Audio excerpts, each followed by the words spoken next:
முதல் பேச்சாளர் நிஜாமுதீன் உங்களுடைய பலத்த கரவொலியோடு தன் கருத்துக்களை வழங்க மேடைக்கு வருகிறார். படைப்பாற்றல். ஒவ்வொரு படைப்புக்கும் ஒரு படைப்பாளி உண்டு. படைப்பாளியின் ஆற்றலை பொறுத்தே அந்த படைப்பின் மேன்மையும் உயர்வும் அமையும். ஒரு சின்ன சான்று நான் சொல்லுகிறேன். என்னவென்றால் 2016ஆம் ஆண்டு ஒரு வரலாற்று சிறப்புமிக்க ஒரு சந்திப்பு நடந்தது. அருமை பெருமக்களே, நன்றாக கேளுங்கள். அமல் க்ளூனி, நாதியா முராட், 2 பெண்மணிகள் சந்திக்கிறார்கள். இருவருக்கும் பெண் என்கிற ஒற்றுமையை தாண்டி எந்த ஒற்றுமையும் கிடையாது.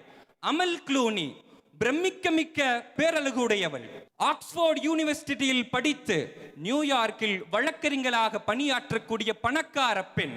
நாதியா முராட் ஒரு ஈராக்கில் ஒரு கோச்சை என்கிற கிராமத்தில் ஒரு ஏழை பெண்மணி. அதிகம் படிக்காதவள்.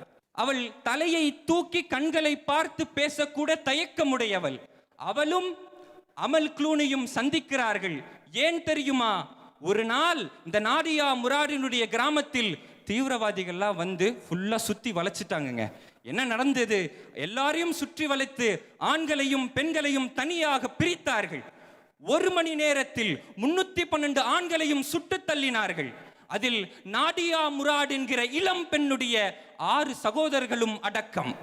பின்னால் அந்த பெண்களில் இருவரையும் வயதானவர்கள் இளம் பெண்கள் சொல்லி 2 பேரை பிரிக்கிறாங்க. பிரித்தவுடன் வயதான பெண்கள் அனைவரும் கொல்லப்படுகிறார்கள். அதில் நாதியா முராடினுடைய தாயும் அடக்கம்.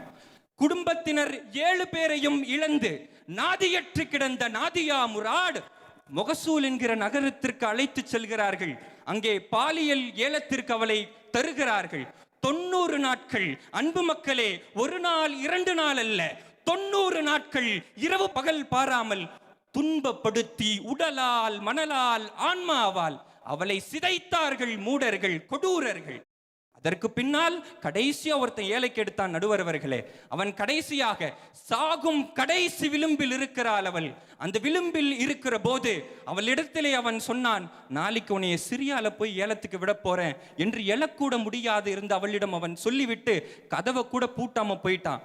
ஆனால் உயிரினுடைய கடைசி துளி, வாழும் மிச்சைன்னு சொல்லுவாங்கல்ல, அது அவளை ஒரு உந்துதல், ஒரு உத்வேகத்தோடு எழ முடியாத இருந்த அந்த நேரத்திலும் அவள் எழுந்தாள். எழுந்து வெளியே வந்தால் 4 அடி கொஞ்சம் அங்குலம் தாங்க அவ ஹைட். 19 வயது இளம் பெண். பார்க்கிறார், 7 அடி உயர மதில் சுவர் இருக்கிறது. எப்படி தாண்டுவது? தன்னுடைய படைப்பாற்றலினால் சிந்தித்து அந்த செவரையும் தாண்டி குதித்தால் அந்த நாதியா முராட்.